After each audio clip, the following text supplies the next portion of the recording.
86 na taon ng tiwala at sa mga darating pang taon, mas pinalakas at mas pinagtibay para sa Pilipino. DZRH, una sa Pilipinas, una sa Pilipino. Serbisyong tapat sa'yo, DZRH.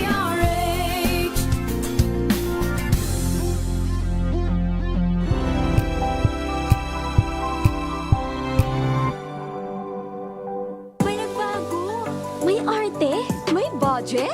Akala nyo lang yon. So solid, white rose papaya, wow, white rose, white rose papaya, wow, white rose, white rose papaya. May glow up with a white rose papaya. White Rose Papaya. May puti power times 2 kasi may papaya at niacinamide. May shea butter and tea tree oil pa. Kutis sulit ang glow May up. glow up with a white rose papaya.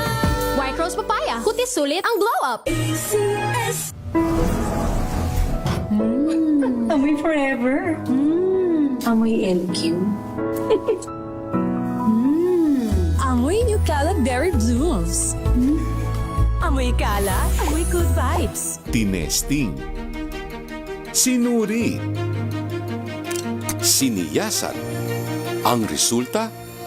Super effective ang Shield sa pagpatay ng bakterya at virus. Shield Antibacterial Soap. Believe ang mga eksperto sa Philippine Nurses Association. At si Mami, Tiwala ako sa Shield. Shield Antibacterial Soap. Napatunayang mabisa. Ang mga nurse, tiwala. ACS. Amoy forever. Amoy LQ. Amoy New Cala Berry Blooms. Amoy Cala, amoy good vibes.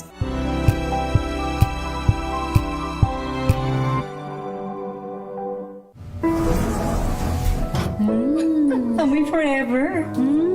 Amoy LQ. Amoy New Cala Berry Blooms. Amoy Cala, amoy good vibes.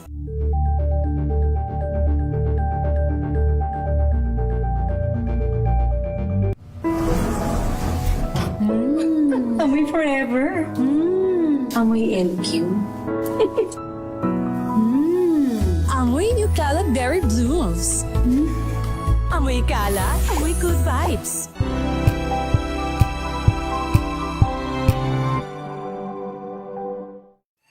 Mga balitang gigising sa inyong umaga. Mga balitang kailangan mong malaman. Mapapakinggan sa ACS Balita sa 2x2. Kasama sina Anthony Taberna at Jerry Baha. Lunes hanggang Biyernes.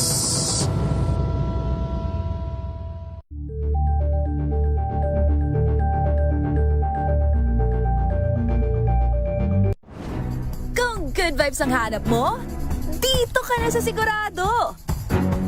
Mula sa mga istoryang nagbibigay ng inspirasyon hanggang sa mga kwentong may dalang solusyon. Mga balitang pampagaan ng pakiramdam at pampaganda ng araw. Hindi lang basta good news, kundi the better news. Mula Lunes hanggang Biyernes, 1:00 ng tanghali sa DZRH TV.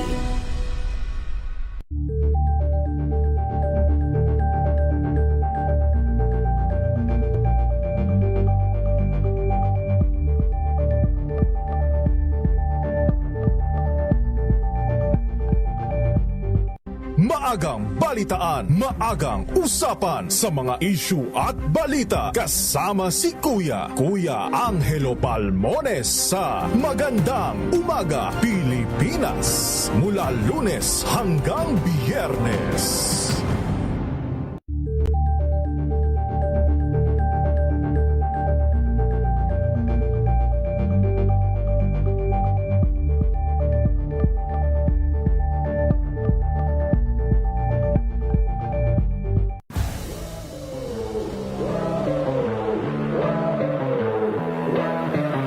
Pero biglang, uy, iba na to. Parang, oh my gosh, this is a different level. I think we can get a score, but not the score that we wanted. The one thing sure that I learned is that being patient on poaching the ball. And I see many younger generations playing against their idols. Seeing their smiles, yun yung gusto ko makita sa mga future athletes na nakapaglaro ng Philippine Women's Open. Hi, I am Justin Maneja, a Filipino tennis player. Abangan nyo ang aking exclusive interview dito lang sa DZRH TV Match Point. Mabuhay ang atletang Pilipino!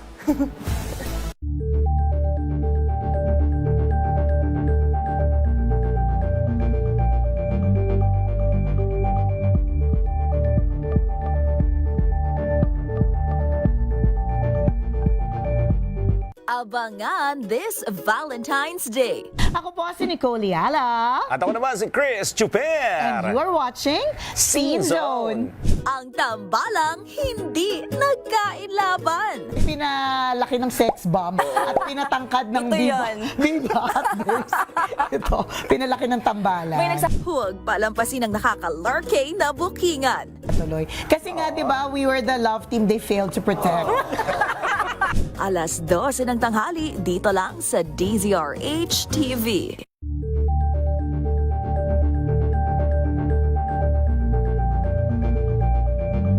We've got you covered. From the hottest hits, exclusive interviews, kilig to the bones fan meet experience, and hataw performances of your favorite stars. Saturdays, 12 noon, dito lang sa DZRH TV.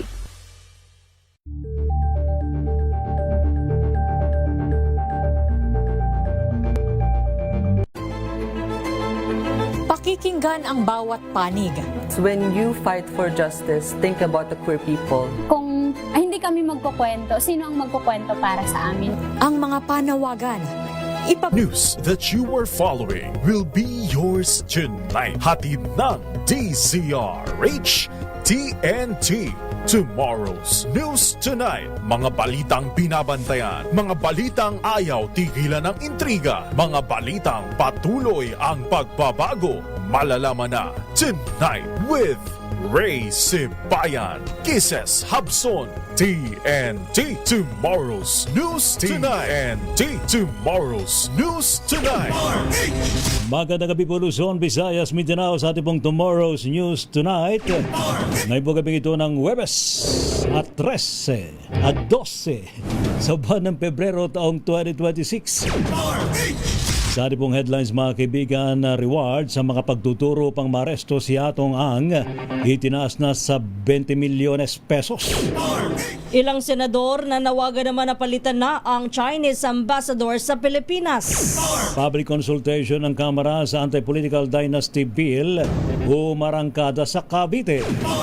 Direktor ng BFP pinasisibak at pinakakasuhan ni DILG Secretary Remulla dahil sa fire extinguisher kickback scheme.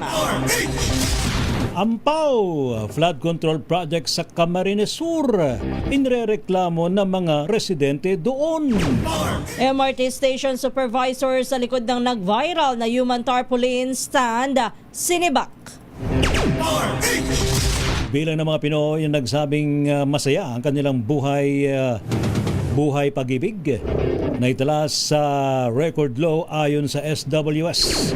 Sa TNT Global News, Canadian Prime Minister nagpaabot ng pakikiramay sa pamilya ng mga biktima ng school shooting. Sports Green Card ipatutupad sa UAAP Season 88 Volleyball Tournament. Sa TNT Showbiz, Paulo Avellino inalmahan ng mga stalker sa labas ng kaniyang bahay. TNT. Tomorrow's News Tonight. Inyo po mga lingkod sa pagbabalita, sina Ray Sibayan At Kisses Habson. para sa DZRH, una sa Pilipinas. Una sa Pilipino. TNT. Tomorrow's News Tonight. Sa ating pong mga balita, itinaas ng Department of Interior and Local Government DILG sa 20 milyong piso ang reward para sa impormasyong makatutulong para maresto ang most wanted ng Pilipinas na si Charlie Atong Ang. Ito po ang anunsyo ni Interior Secretary John Vic Remulla sa isang press conference. Ang po kay Remulla, nagmula ang pondo sa confidential funds ng Philippine National Police at DILG. To 20 million pesos for information leading to his arrest. Seryoso kami dito 20 million pesos information leading to his arrest. Kung tinatanong nyo kung saan nagagaling yan sa mga confidential funds provided to the PNP at saka sa DILG para sa mga ganong klaseng kaso. Ito po'y kasunod naman po ng inilabas na panibagong warrant of arrest. Ikatlong warrant of arrest na inilabas nga po ng Regional Trial Court Branch 29 sa may San Pablo City, Laguna, kaugnay ng kaso ng mga nawawalang sabungero. Naglabas ng panibagong warrant of arrest ang isang korte sa San Pablo, Laguna laban sa negosyanteng si Charlie Atong Ang at 5 iba pa.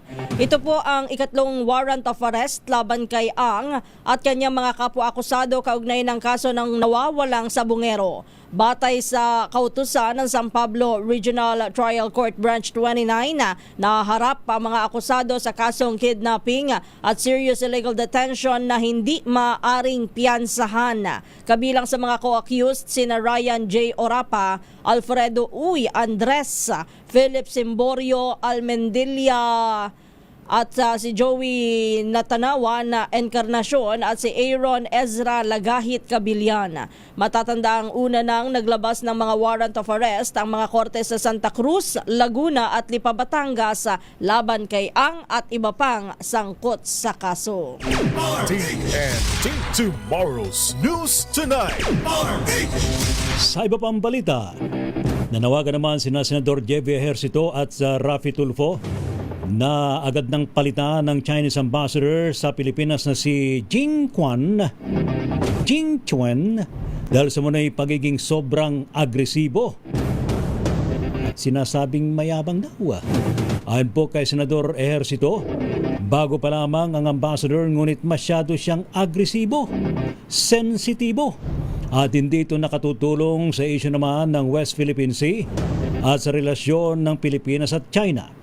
Bago pa lang itong Chinese ambassador, kung di nagkakamay, wala pang 2 months. Hasn't been here for 2 months, he assumed. And he's very hostile. And it's not improving our relationship with China na,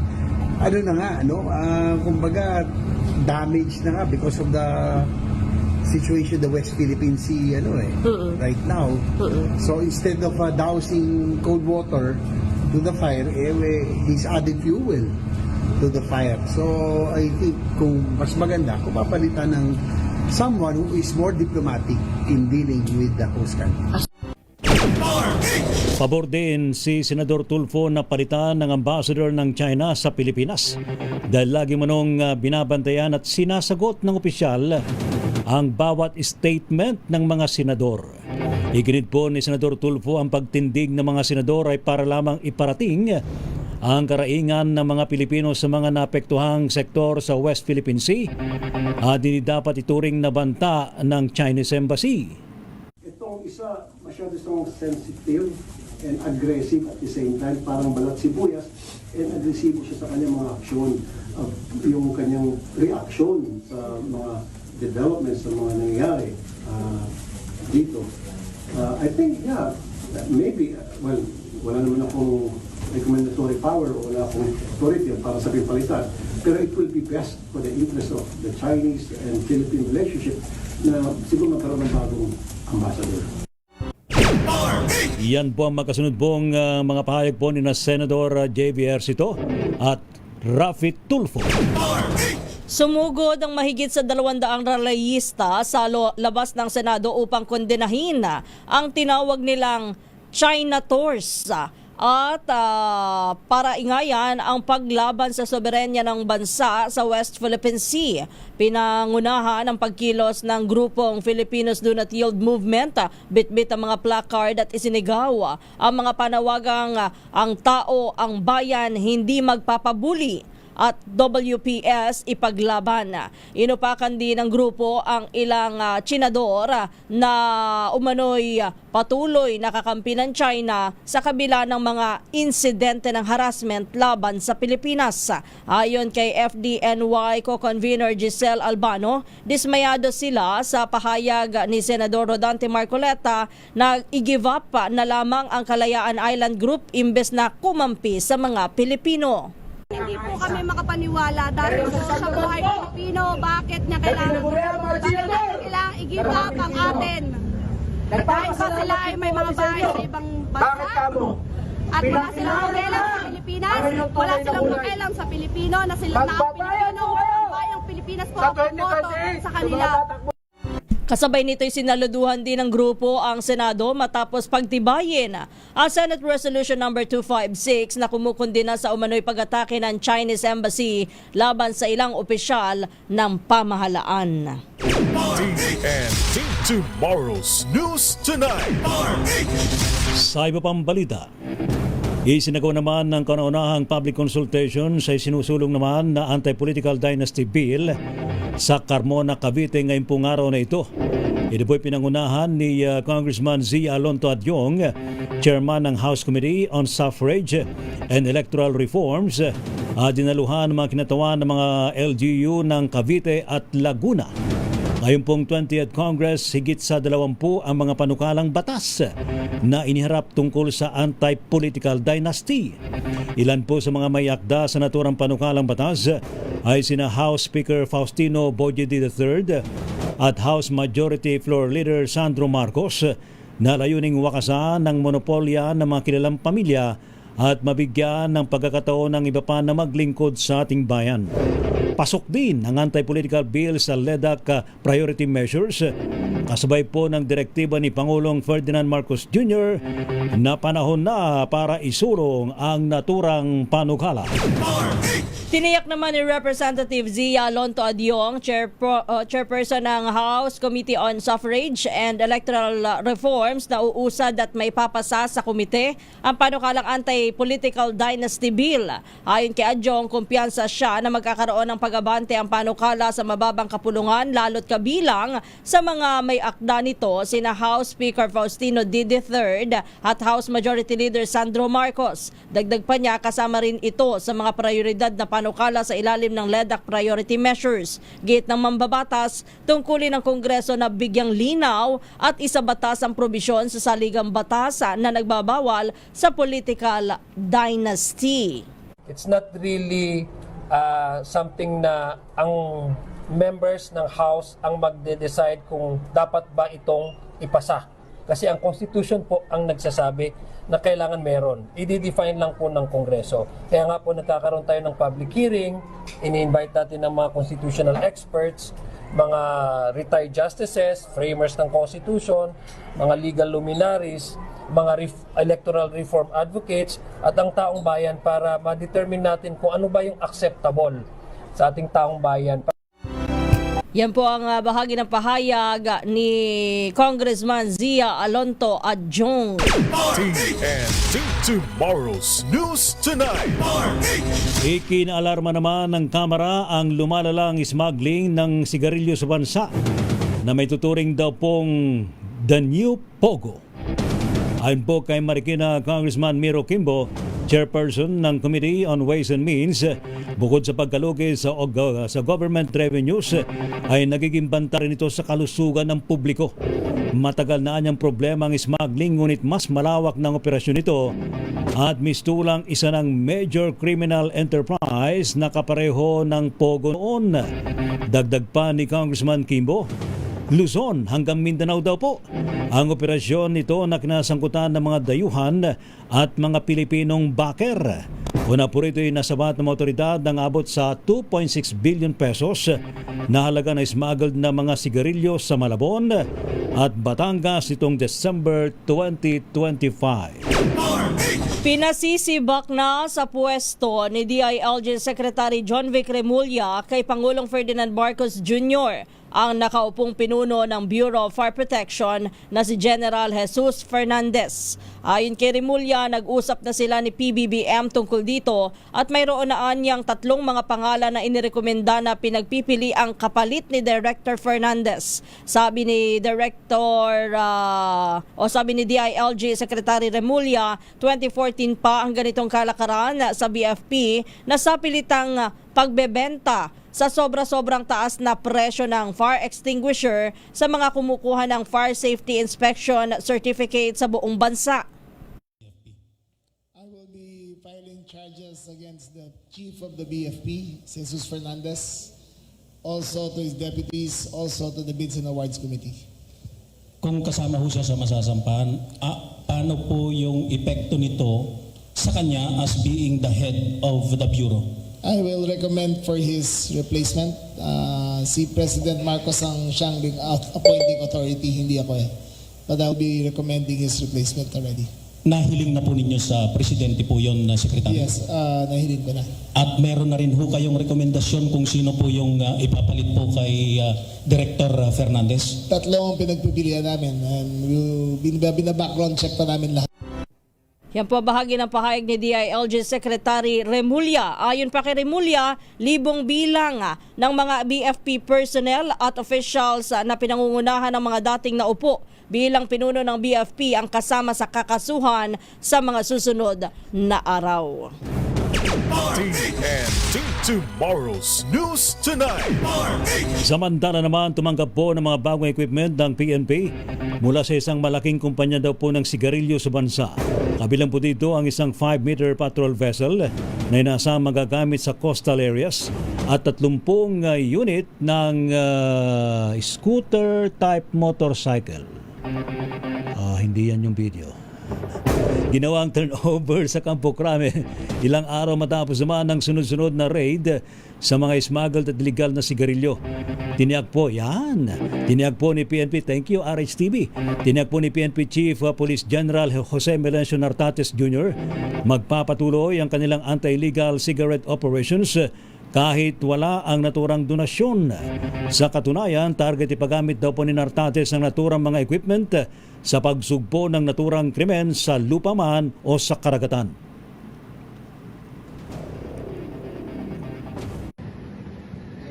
We've been hard hitting in the fight against illicit cigarettes, whether smuggling or the production of these cigarettes. With or without your donation, it is our commitment to pursue these illicit activities. Si PNP Chief General Jose Melencio Nartates Jr. Samantala, sisimulan na ang installation ng mga bagong coastal radar system galing Japan ngayong buwan. Ayon kay Philippine Navy spokesperson Captain Marisa Martinez, 5 radar system ang ipinasa ng Japan kay Defense Secretary Gibo Teodoro. Bahagi ito ng 600 milyong yen Official Security Assistance o OSA ng Japan. Hindi na nagbigay pa ng karagdagang detalye si Martinez dahil ito ay operational matters pero ilalagay niya ito sa mga naval monitoring station ng Hukbo.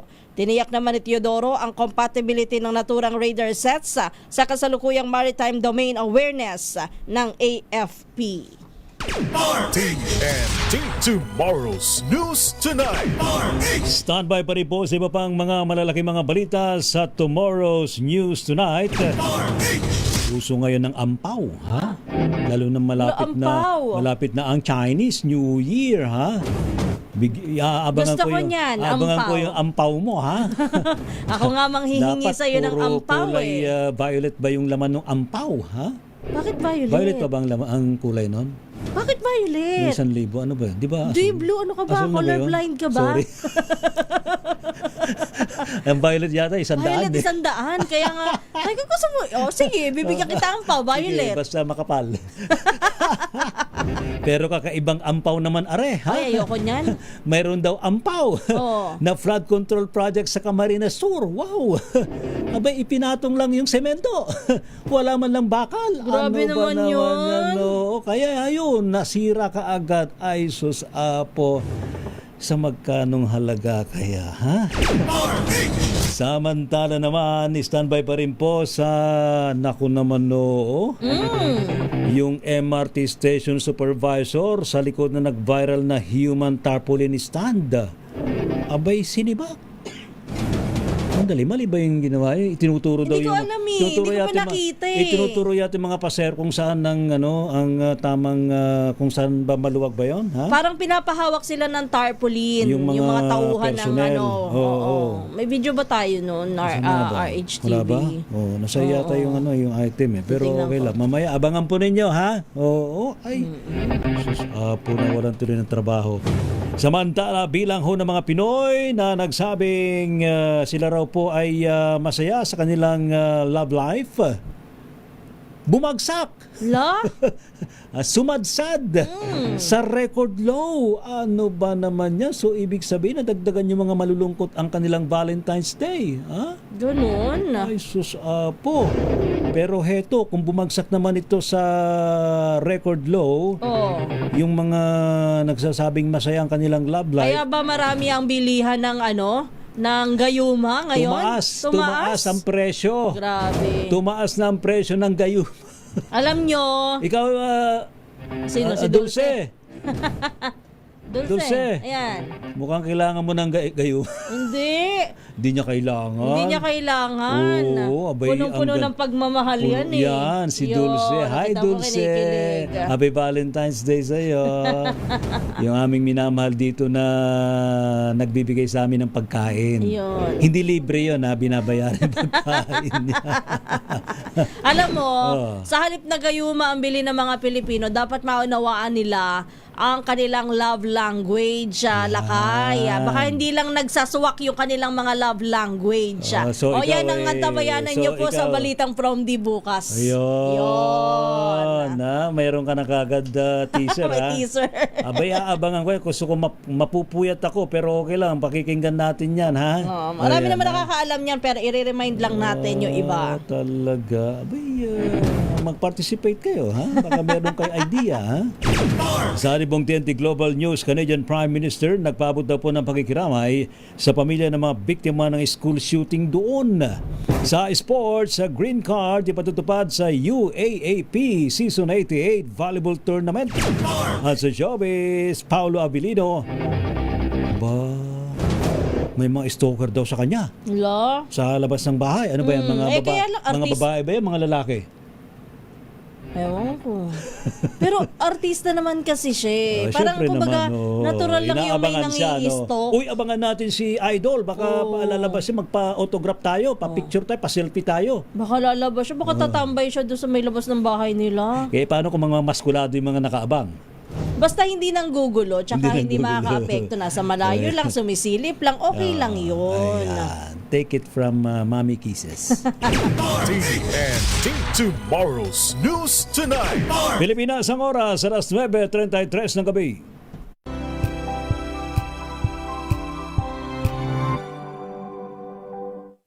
Maulan man, no worries na amoy kulong ang damit. Charm Fab Con, bangong kumakabloom, tanggal amoy kulong sa bango ng Charm. Kaya gamit ko, Charm Fab Con with Bloom Fresh technology. Kills 99.9% of kulob-causing bacteria. May aroma burst pa of thousands of flowers and berries. Ang sampay sa loob, no amoy kulob. Bangong kumakabloom sa Charm. Charm Fab Con. ACS.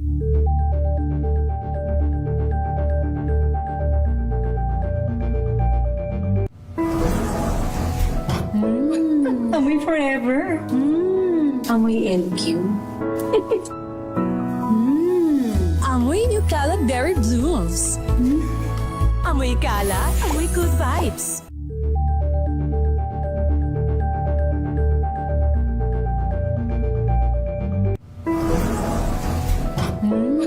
Amoy forever.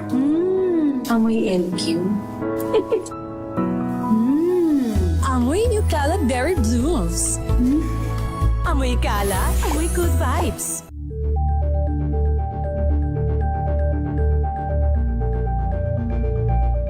Hello, Washi! Laundry day na naman! Yay! Anong meron? Mancha ng chocolate, putik, may libag pa. Kaya natin yan! With Pride Washing Machine Detergent, may triple stain-away formula. Tanggal ang makapit, madikit, at madupit na dumit mancha. Kaya easy-easy ang labada. Mula noon hanggang ngayon. All you need is pride. All you need is pride. ACS.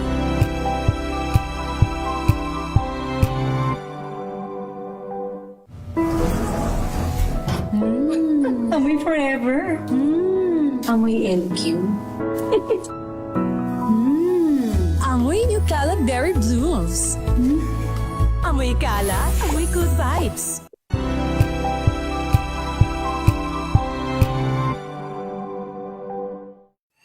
Mga balitang gigising sa inyong umaga. Mga balitang kailangan mong malaman. Mapapakinggan sa ACS Balita sa 2x2. Kasama sina Anthony Taberna at Jerry Baha. Lunes hanggang Biyernes.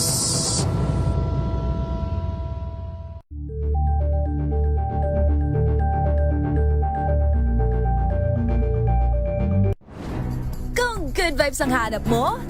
Dito ka na sa Sigurado! Mula sa mga istoryang nagbibigay ng inspirasyon hanggang sa mga kwentong may dalang solusyon. Mga balitang pampagaan ang pakiramdam at papaganda ng araw.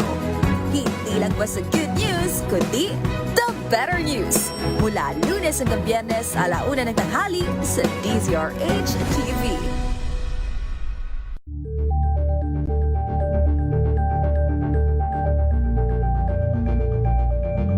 Maagang balitaan, maagang usapan sa mga issue at balita. Kasama si Kuya Angelo Palmones sa Magandang Umaga Pilipinas. Mula Lunes hanggang Biyernes.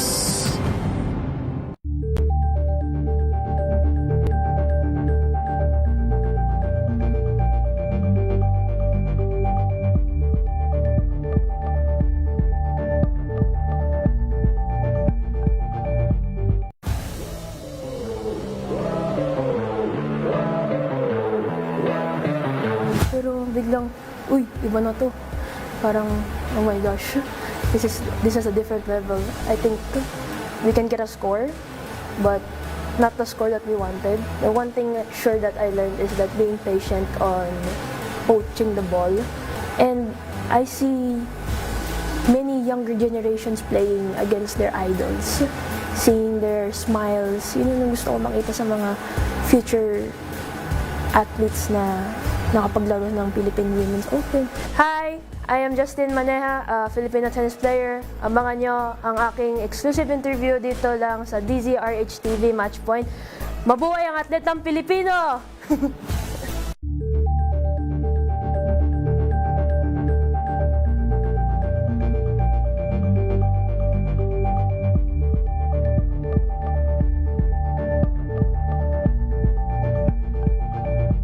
Abangan this Valentine's Day. Ako po si Nicole Yala. At ako naman si Chris Chuper.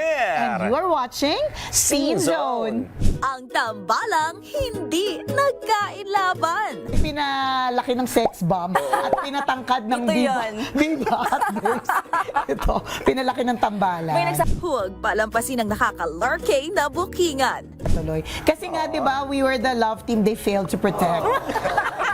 12:00 ng tanghali, dito lang sa DZRH TV.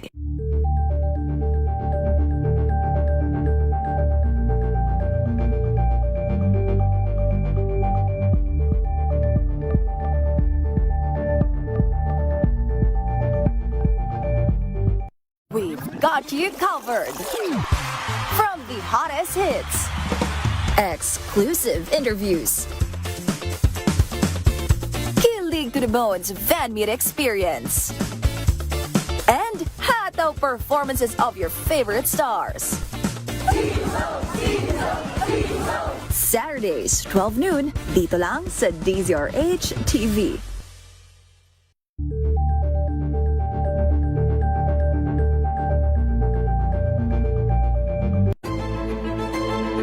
Pakikinggan ang bawat panig. When you fight for justice, think about the queer people. Kung hindi kami magkukwento, sino ang magkukwento para sa amin? Ang mga panawagan, ipababatid. Hindi talaga ito masusing pinag-aralan ng gobyerno. The women who are beaten and abused. It's time to listen to their voices. Tunghayan ang iba't ibang boses. Mga kwento mula sa iba't ibang anggulo. Dito lang sa Point of View. Mapapanood tuwing linggo, alas 12 ng tanghali sa DZRH TV.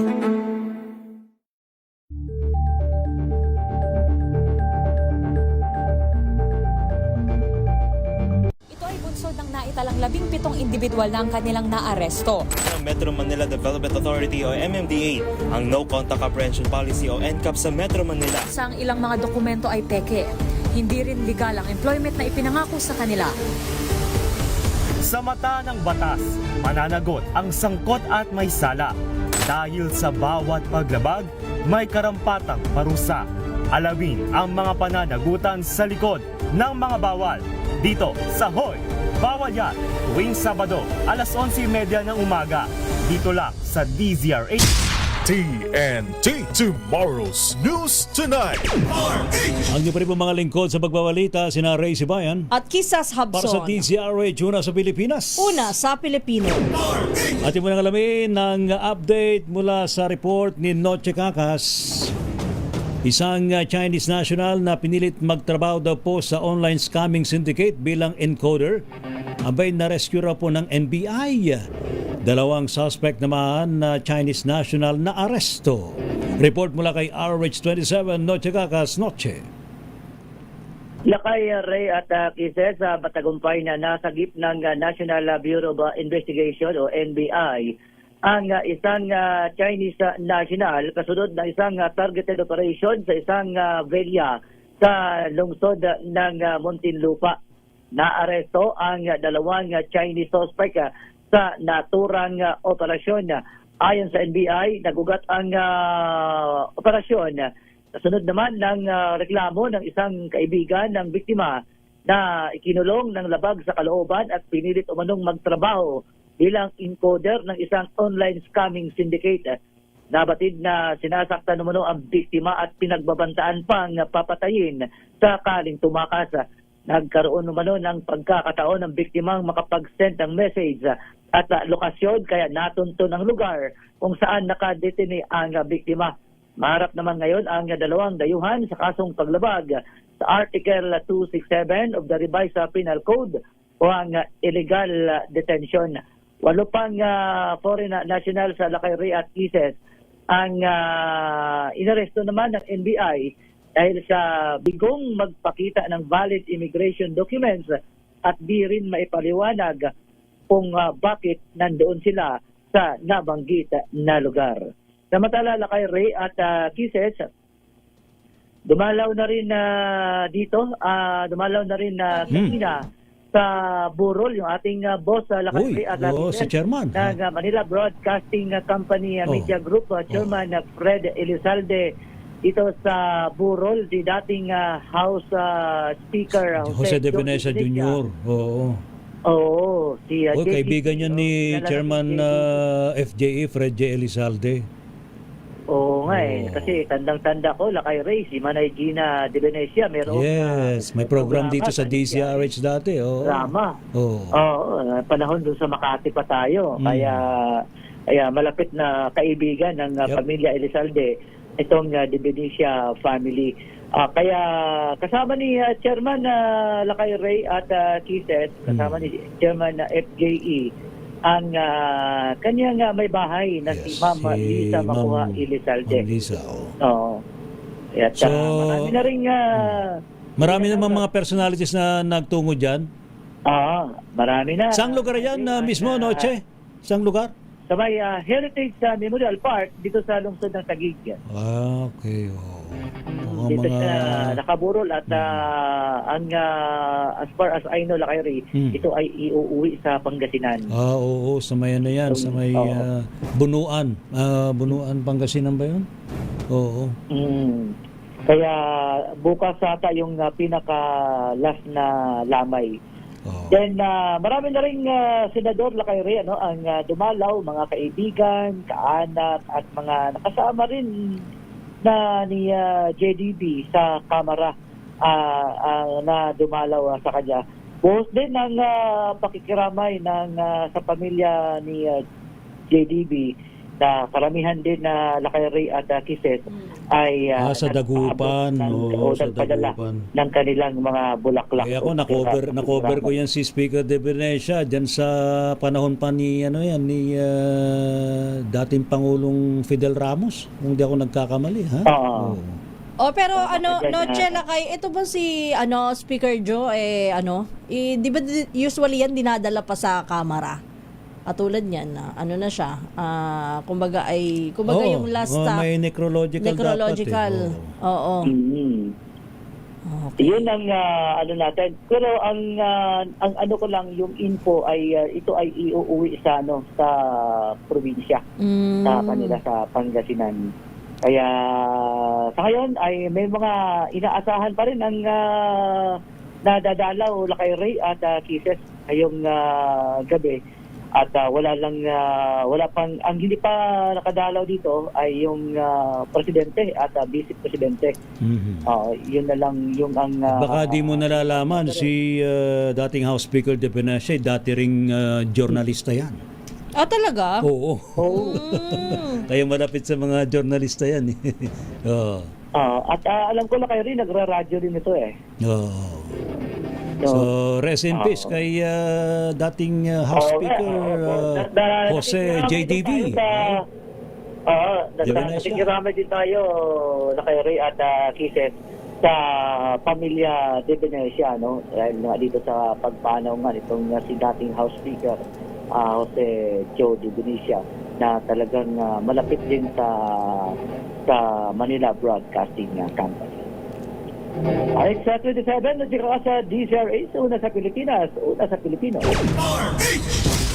Samantala, sa iba pa nating mga report, security guard na ng hold up sa convenience store sa Santa Maria, Bulacan. Ayun, arestado. Ayaw ni Kong yan.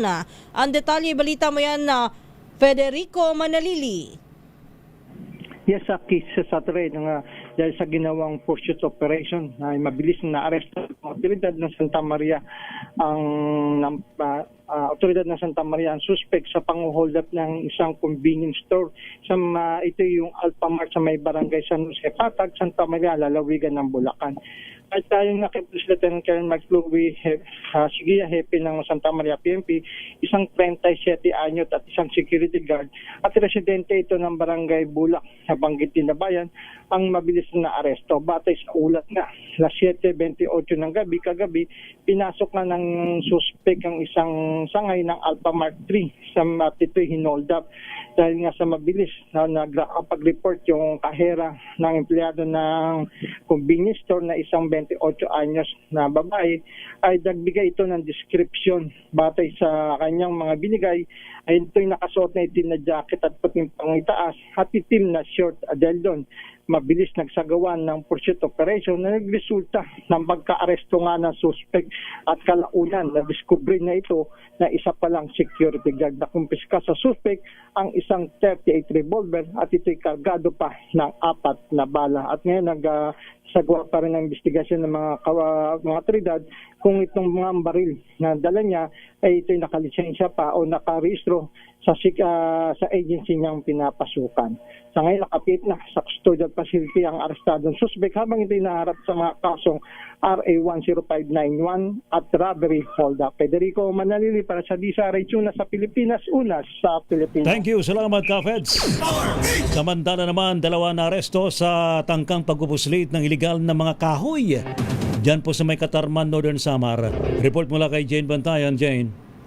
Huli naman ang 2 katao sa bayan ng Katarman Norte, Samar dahil sa tangkang pagpupuslit ng iligal na mga kahoy. Ayon sa report ng PNP Katarman, kinilala ang 2 sa kanilang mga alias na si Mario, 25 taong gulang, may asawa at isang magsasaka residente ng Barangay Makinli, Katarman Northern, Samar at isang nakilalang si alias Saitama, 38 taong gulang, isa ring magsasaka residente naman ng Barangay Galutan na naturang bayan. Ang 2 ay walang naipakitang mga dokumento na nagpapatunay sa legalidad na nasabing mga kahoy.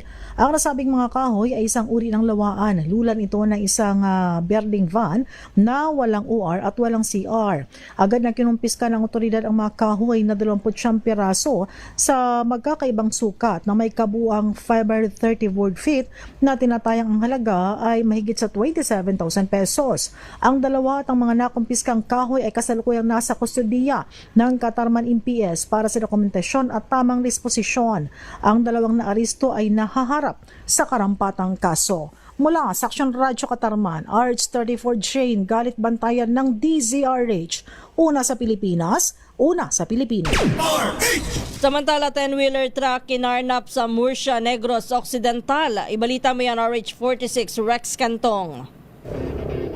Na-recover sa lungsod ng Kabangkalan, Negros Occidental ang umano'y kinarnap na 10-wheeler truck noong Pebrero 9 sa Lopez Transloading Purok Stop, Barangay Blumentritt, Bayan ng Murcia, Negros Occidental.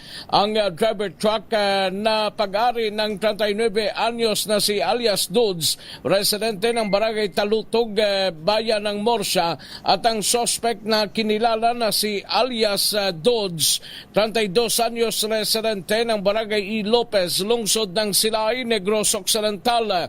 Ayon kay Police Captain Hani Labaro, hepe ng Murcia PNP Station, kinuha ng suspect na dating bilanggo ang nasabing truck matapos iniwan sa nasabing transloading station. Na-recover sa Barangay Salong, lungsod ng Kabangkalan ng truck matapos na mayroong nagbigay ng impormasyon sa may-ari at kapulisan hinggil sa nasabing presensya ng truck. Ito sa RH46 Rex Cantong para sa DZRH, una sa Pilipinas, una sa Pilipino. Samantala naman, biyahe daw po sa Bataan hatid ng electrified hybrid bus. Ba? Bus may hybrid na, ano ha? Ng isang bus company inilunsad.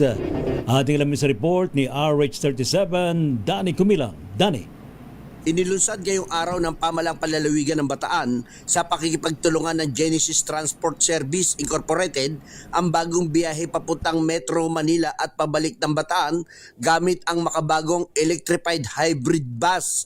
Bahagi ito ng inisyatibo ng pamalang palalawigan sa ilalim ng pamumuno ni Bataan Governor Jose Enrique Joet Garcia III na naglalayong isulong ang mas moderno, episyente at makakalikasang sistema ng transportasyon. Layunin nitong mabawasan ang carbon emission, mapangalagaan ng kalikasan at makapagbigay ng mas ligtas, komportable at maasang biyahe para sa mga Bataeño. Nauna nang sinimulan ang pamalang palalawigan ang unti-unting paggamit ng mga electric vehicle, kabilang ang mga ginagamit sa pagpapatrolya ng Metro Bataan Development Authority EBDA sa Roman Superhighway, libreng sakay ng mga electric bus sa piling, rota at mga serbisyong transport network vehicle service tulad ng Grab at Express. Danny Kumilang, RH37 DZRH, una sa Pilipinas, una sa Pilipino. Maraming salamat. Sino nga yan? Si Danny Kumilang. Samantala, pinaghahandaan na ng Philippine National Police ang kasadong anti-corruption rally o Trillion Peso March sa February 25. Ayon kay PNP General Jose Melesio Nartates Jr., sumailalim sa review and updating ang kanilang security plan para sa naturang rally kasabay ng EDSA People Power Anniversary. Ang National Capital Region Police Office ang nakatoka sa deployment at mobilization ng mga pulis para sa kaayusan at kaligtasan ng rally. Idinin Nartates ang pangunahing layunin po ng PNP ay matiyak ang kapayapaan at kaayusan habang nirerespeto ang karapatan ng mga mamamayan na magtipon-tipon para sa malayang pamamahayag. Samantala, nabuking naman ang Ampaw Flood Control Project sa may Camarines Sur. Matapos na reklamo ng mga residente doon, nanawagan po sa DPWH ang mga residente ng Barangay San Isidro sa Sagnay, Camarines Sur na may sayos ang gumuhong Ampaw Flood Control Project. Natuklasang walang maayos na pundasyon at bakal ang ilalim ng seawall at mismong kalsada ng naturang proyekto, kaya ito gumuho kahit wala namang bagyo. Ayon po kay DPWH 4th District Engineer Gemma Timbang, simula pa raw po noong 2019 ay nagpapatuloy pa mano ang pagbuhos ng pondo sa proyekto hanggang nitong taong 2023 kung saan ang kontratista nito ay ang AC Rivero Development Corporation. Kung kami siya nagsimula ng flood control 2018, tapos another ang sunod sir na release dyan is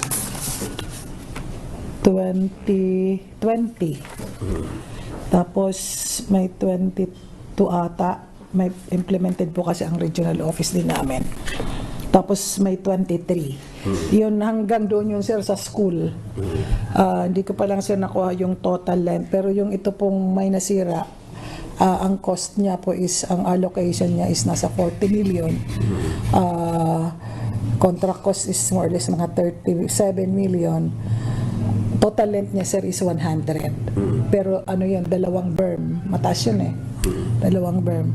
Tapos, bali sir yung nasira nasa more or less mga 50 meters.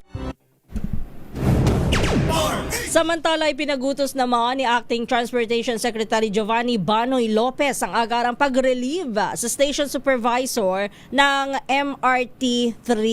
Kasunod po ito na nag-viral na sa social media na kung may question sa DOTR sa pagpapahawak ng tarpaulin sign sa ilang personnel upang ituro sa mga pasahero ang gumaganang escalator sa Shaw Boulevard Station. Humingi na ng paumanhin ng DOTR, MRT-3, kaugnay po ng insidente at sinabing ang ginawa ng station supervisor ay hindi otorisado ng MRT-3 management. Samantala, agad naman ay pinag-utos ni Secretary Lopez ang pag-relieve sa station supervisor na isinailalim na rin sa MRT-3 Disciplinary Committee para mabigyan ng kaukulang investigasyon at posibleng parusa.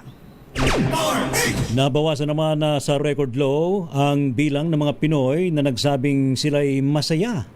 Masaya ang kanilang buhay pag-ibig. So ibig sabihin na dagdagan ng mga malulungkot ngayon pong Valentine's Day. Ito ba lumabas sa survey ng SWS na ginawa bago sumapit ang araw ng mga puso sa February 14, araw ng Sabado. Ayon po sa SWS, 46% ng mga Pilipino ang nagsabi na very happy ang kanilang love life na pinakamababa sa nakalipas na 20 taon. Ang naturang resulta ay kapareho din ng survey noong November 2024 kung saan 14% ang walang love life.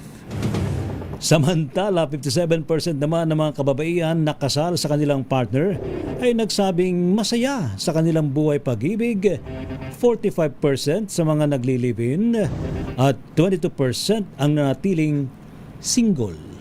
2 araw bago ang Valentine's Day, lumakas po ang bentahan ng gayuma na mabibili mula 150 pesos hanggang 250 pesos sa Baklaran. Mas mahal ito ng 100 piso dahil 100 lang talaga ang presyo ng powder gayuma na inihahalo sa pagkain. Ano ba yan? O inumin sa karaniwang araw. 200 pesos naman ang regular na presyo ng nasa bote na dinadasalan at ibinabalot sa pulang tela. Ayon po sa tindera, talagang nagtataasan sila ng presyo sa ganitong espesyal na okasyon dahil tumataas po ang demand. Iba-ibang anilang kasarian at edad ang bumibili ng gayuma, pero bukod sa mga naghahanap ng kasintahan, may mga suki rin sila na gusto lamang may paamuhin o gusto lang makipagkaibigan. Paalala naman ng Food and Drug Administration, bukod sa walang anumang scientificong ebidensya rito, maaari pang magdulot ng panganib sa kalusugan ng ganitong produkto. Dapat daw ay may tamang label, laman ng kumpletong impormasyon tulad ng listahan, sangkap, alinsunod sa umiiral na labeling requirements. Babala naman ng ahensya, maaaring maharap sa kaukulang aksyon ang pagbebenta at pamamahagi ng mga hindi rehistradong produkto. Ingat kayo sa gayuma. Mukha yung mga dating taga-Quiapo napunta ng Baklaran. TNT TNT Top News Trending Worldwide. Sa ating pong TNT Global News, Canadian Prime Minister nagpaabot daw po ng pakikiramay sa pamilya ng mga biktima ng school shooting doon. Report mula kay Winnie Hesoro. Emosyonal na nagbigay ng pahayag ng pakikiramay si Canadian Prime Minister Mark Carney para sa mga kamag-anak ng biktima ng school shooting sa British Columbia kahapon. 8 ang nasawi kabilang na ang mismong 18 taong gulang na suspect na binaril umano ang sarili matapos ng insidente habang nasa 25 ang sugatan. Napag-alamang may kasaysayan na rin ng mental health issues ang suspect noon at binisita na rin ng pulisya para sa mental health check-ups. Batay sa inisyal na investigasyon, unang pinatay ng suspect ang kanyang ina at stepbrother sa loob mismo ng kanilang bahay bago ang pamamaril sa Tumbler Ridge Secondary School. Sa ngayon, hindi pa rin malinaw kung ano ang naging motibo ng suspect sa paggawa ng karumal-dumal na krimen. Ipinag-utos na ni Carney ang pagtaas ng bandila ng half-mast sa loob ng 7 araw sa lahat ng government facilities bilang pakikiramay sa mga nasawing biktima. At yan ang balita mula sa ibayong dagat. Ito si Jackie Resio ng DZRH, una sa Pilipinas, una sa Pilipinas. Thank you, Miss Jackie Resio. Ayan na, hindi pala si Wina, si Miss Jackie. Oh, sa ating sports, TNT Sports and Games. Sa atin naman TNT Sports Green Card, ipatutupad na sa UAAP Season 88 Volleyball Tournament. Ang detalye, balita mo yan, Kyle Bulyas.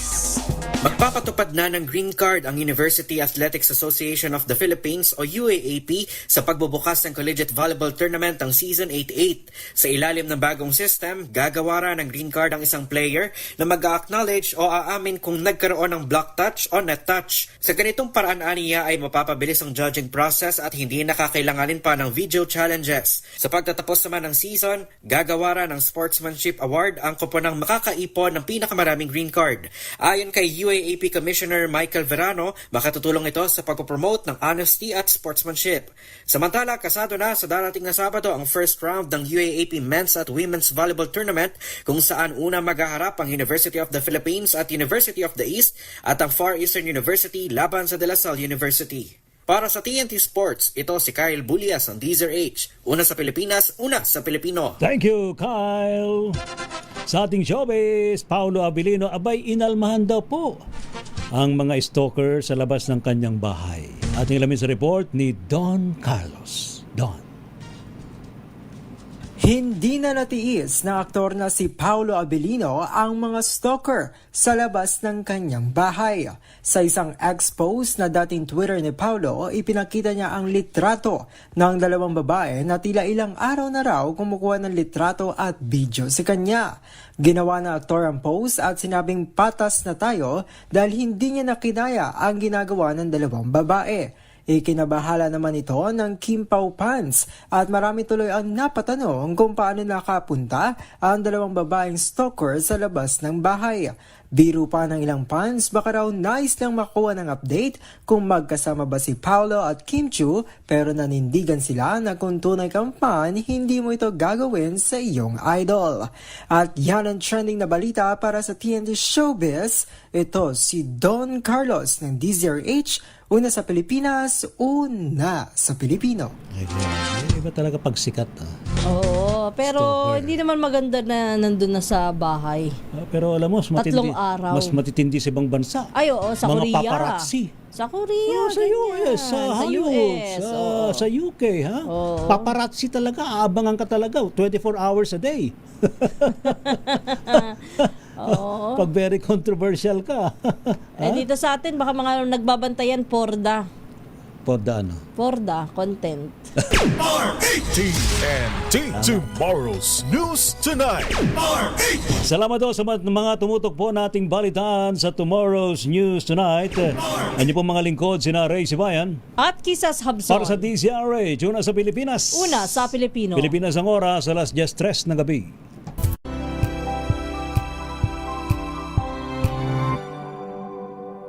Sa loob ng 86 na